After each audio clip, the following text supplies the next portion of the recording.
నమస్తే welcome to our channel. ప్రస్తుతం మనతో పాటు ఉన్నారు ప్రముఖ ఆయుర్వేద వైద్య నిపుణులు డాక్టర్ జయకృష్ణ గారు ఉన్నారు. సార్తో మాట్లాడి ఈ నరాల బలహీనత సమస్య గురించి తెలుసుకుందాం. నమస్తే సార్. నమస్తే.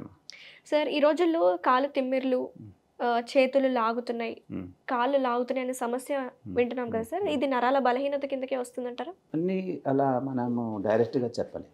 నరాల బలహీనత వల్లనే ఈ మధ్య ఇన్ఫ్లమేషన్ వల్ల చాలా మంది ఈ పర్టికులర్ ప్రాబ్లమ్ని కంప్లైంట్ చేస్తున్నారు. కాళ్ళు లాగుతున్నాయి, యాంకిల్ పెయిన్, చేతులు లాగుతున్నాయి, జాయింట్స్. సో నరాల బలహీనత అంటే మీకు పర్టికులర్లీ అబౌవ్ ఏజ్ 40-50 ఈ ఏజ్లోనే వస్తుంది. చిన్న వయసు వాళ్ళకి నరాల బలహీనత ఉంది అని మనం చెప్పలేం. సో బేసిక్గా ఈ నరాల బలహీనత వచ్చిందంటే వాళ్ళకుండే సిమ్టమ్స్ ఏంటంటారు మరి? It all depends upon. ఇప్పుడు మీకు ఇన్ఫ్లమేషన్ సైన్స్ ఏంటంటే, ఇప్పుడు ఫర్ ఎగ్జాంపుల్ నరాల బలహీనతలు నొప్పి రాదు, వీక్నెస్సే వస్తుంది. సో వీక్నెస్తో పాటు మీకు పెయిన్ ఉందనుకోండి, that is because of inflammation. నరాల బలహీనత ఓన్లీ టైర్డ్నెస్సే ఉంటుంది అక్కడ. సో జనరల్గా ఈ నరాల బలహీనత అనేది B12 డెఫిషియన్సీ ఉండడం వల్ల మన నరాల బలహీనత వస్తుందని చెప్పుకొస్తున్నారు. ఇది ఎంతవరకు కరెక్ట్ అంటారు? సో B12 నార్మల్ ఉన్న వాళ్ళకు కూడా ఉంటుంది కదా. ఓకే. అలా అని మనం ఒక్క పర్టిక్యులర్ ఆయుర్వేదంలో అలా B12 ఒకటే ఆర్ విటమిన్ డి ఒకటే అని పిన్ పాయింటెడ్గా మనం చెప్పలేం. Because at that time we did not have this vitamin కాన్సెప్టే. అలాంటిది ఉందంటే what we do is we concentrate on improving the digestion. Okay. Because from where the micronutrients are getting absorbed, ఎక్కడి నుంచి అది అబ్సార్ప్షన్ అవుతుంది దాన్ని సెట్ చేయండి. ఆకలి తగ్గిందా, జీర్ణకోశం సరిగా పనిచేయట్లేదా, వీళ్ళకి కాన్స్టిపేషన్ అలాంటిది ఏమైనా ఉందా, సరిగా ఫుడ్ డైవర్స్ డయట్ తీసుకుంటున్నారా లేదా, ఇవన్నీ చూస్తాం. ఘీ ఉందా లేదా, మజ్జిగ తీసుకుంటున్నారా లేదా, కొంచెం కరివేపాకు పొడి తింటున్నారా లేదా, పుదీనా చట్నీ తీసుకుంటున్నారా లేదా.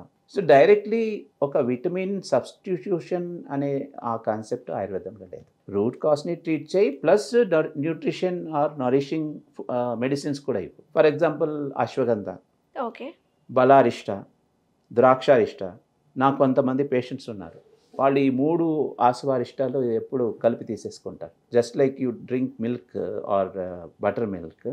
వాళ్ళు నైట్ పడుకోపోయే ముందర 1 చెంచా ద్రాక్షారిష్ట, 1 చెంచా బలారిష్ట, 1 చెంచా అశ్వగంధారిష్ట, ఈ 3 కలుపుకొని నీళ్లు కలుపుకొని తాగేస్తారు.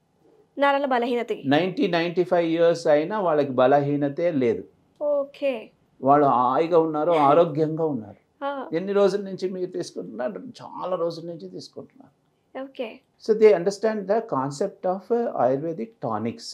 అలాంటి టానిక్ ఏమైనా ఉందా సార్? అంటే ఈ 3 కాకుండా ఇలాగా మనం ఇంట్లో మన వంటింట్లో వైద్యశాల అన్నట్టు ఫీమేల్స్కి మేము అడ్వైస్ చేసేది ఏంటంటే, ద్రాక్షారిష్ట ఫీమేల్స్ మేల్స్ ఇద్దరు తీసుకోవచ్చు, బలారిష్ట ఫీమేల్ తీసుకోవచ్చు, అశ్వగంధారిష్ట మేల్స్ తీసుకోవచ్చు. ఓకే. ఈ కాన్సెప్ట్ అనేది తీసుకుంటున్నారు, కానీ ఎవరు ఎంత తీసుకోవాలి, ఎవరెవరు తీసుకోకూడదు అనేది తెలుసుకోవాలంటే కొంచెం ఒకసారి వైద్యుడి దగ్గర ఒకసారి పల్స్ చూపించి మీ ప్రాబ్లమ్స్ చెప్తే, this is all preventive. Here it's not like we're giving it as a medicine.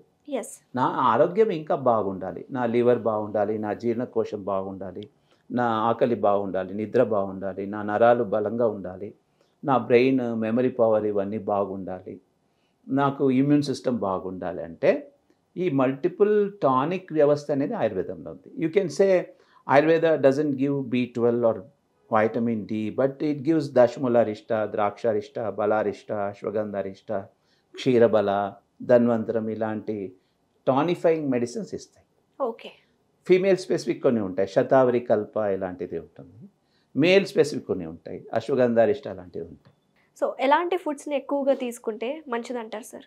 And again milk తప్ప వేరే దారి లేదు. Milk is such a beautiful వాత పిత్త శమకం. వాత దోషము పిత్త దోషం 2 తగ్గుతుంది, ధాతు వృద్ధి ఏర్పడుతుంది దానివల్ల. ఓకే. తర్వాత బ్యూటిఫుల్ కౌ ఘీ తీసుకోండి. మీకు బాడీలో అభ్యంగన స్నానం చేస్తేనే మీ బాడీలో బ్యాలెన్స్ వచ్చేస్తుంది. నరాల బలహీనత వచ్చే అవకాశమే ఉండదు. ఓకే. ఇప్పుడు ఒక నారాయణ తైలమో, ఒక క్షీరబల తైలమో, ఒక ధన్వంతరి తైలం మనము బయట నుంచి కొనుక్కొని వచ్చేసి వారంలో ఒక్కసారి చేసుకుంటే అది మీరు ఒక 10 టానిక్ తీసుకున్న దీనికి ప్రతిఫలం మీకు వస్తుంది. Okay. It's equivalent to taking 10 to 15 tonics or 10 to 15 vitamin capsules. అభ్యంగం బికాస్ మీకు విటమిన్ డి ఎక్కడి నుంచి తయారవుతుంది చెప్పండి. స్కిన్ నుంచి if your skin is good, yes your metabolism of vitamin D is good. So Ayurveda understands this. So it says that keep your skin healthy by doing a abhyanga snanam. Okay. So స్నానం చేసే ముందు ఒక అరగంట సేపు 20 నిమిషాలు పాటు మనము మంచిగా ఈ తైలాలు అప్లై చేసి మసాజ్ చేసి తర్వాత కొద్దిసేపు కూర్చొని వేడి నీళ్ళతో స్నానం చేస్తే దీనివల్ల మీకు లింఫాటిక్ సిస్టమ్ డ్రైనేజ్ బెటర్ అయింది, రైట్, మీ స్కిన్ హెల్త్ బెటర్ అయింది, ఉంటుంది, మీ స్కిన్లో ఉన్న బ్యాక్టీరియల్ కాలనీస్కి కొన్ని మీరు ఫుడ్ ఇచ్చినట్లు అవుతుంది.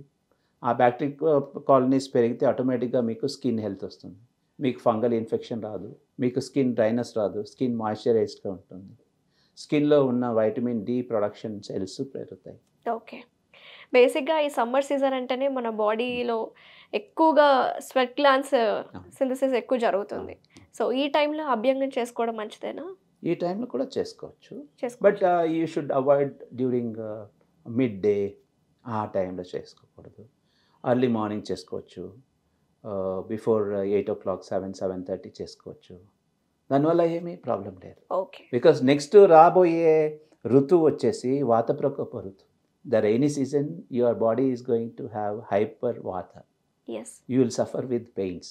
సో గ్రీష్మ ఋతువు అంటే ఈ సమ్మర్ సీజన్లోనే you should prevent it from becoming aggravated in the next season. So ee season lone you have the foundation of good health of vata. Okay. So it is advised. This is all called rutucharya. Means ఏ ఋతువులో ఏం చేయాలి ఏం చేయకూడదు అనేది కూడా మన వాళ్ళు guide lines ఇచ్చేసారు. So thank you so much doctor గారు, చాలా డీటెయిల్డ్ ఇన్ఫర్మేషన్ ఇచ్చారు. అసలు నరాల బలహీనత అంటే ఏంటి, మనం తీసుకోవాల్సిన జాగ్రత్తలు ఏంటి, ఎలాంటి ట్రీట్మెంట్స్ మనం సెల్ఫ్గా చేసుకోవచ్చు అని చాలా వివరంగా చెప్పినందుకు థ్యాంక్ యూ సో మచ్.